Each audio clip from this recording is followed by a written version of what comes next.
بسم اللہ الرحمن الرحیم۔ کیا آپ جانتے ہیں کہ جب انسان مرنے لگتا ہے تو اس کا منہ اور اس کی آنکھیں کیوں کھلی رہتی ہیں؟ اگر نہیں تو آئیے آپ کو اس ویڈیو میں بتاتے ہیں۔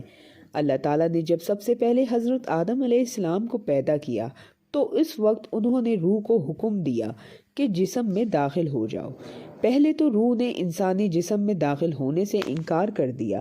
روح کے انکار کا سبب بظاہر یہ تھا کہ روح لطیف و نورانی ہے جبکہ جسم آدم کثیف و ظلمانی ہے۔ جب شمع جمال محمد صلی اللہ علیہ وآلہ وسلم کو پیشانی آدم میں منور کیا گیا اور اس کی نورانی شعاؤں سے جسم آدم منور ہوا تو روح حضرت آدم علیہ السلام میں داخل ہو گئی۔ اللہ تعالیٰ کا حکم تھا، اس لیے روح کو حضرت آدم علیہ السلام کے جسم میں داخل ہونا ہی تھا، اور جب روح حضرت آدم علیہ السلام کے جسم میں داخل ہوئی تو وہ ناک کے ذریعے داخل ہوئی، اور اس طرح انسانی جسم اور روح کا گہرا تعلق بن گیا۔ اسی طرح جب انسان کو اللہ کی طرف سے موت آتی ہے تو روح اور انسان کا جسم ایک دوسرے سے جدا ہونا نہیں چاہتا،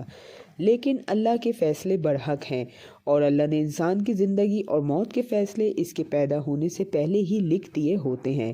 لہٰذا اسے ہر حال میں اس جسم کو چھوڑ کر جانا ہی پڑتا ہے۔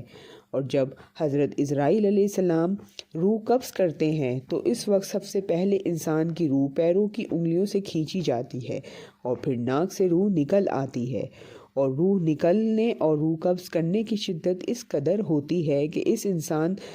اس وقت کچھ بول بھی نہیں پاتا، جس کی وجہ سے اس کا منہ کھلا رہ جاتا ہے، اور مرتے وقت اپنی آخری لمحات میں انسان حضرت عزرائیل علیہ السلام کو اپنی روح قبض کرتا دیکھ رہا ہوتا ہے، جس کی وجہ سے اس کی آنکھ کھلی رہ جاتی ہے۔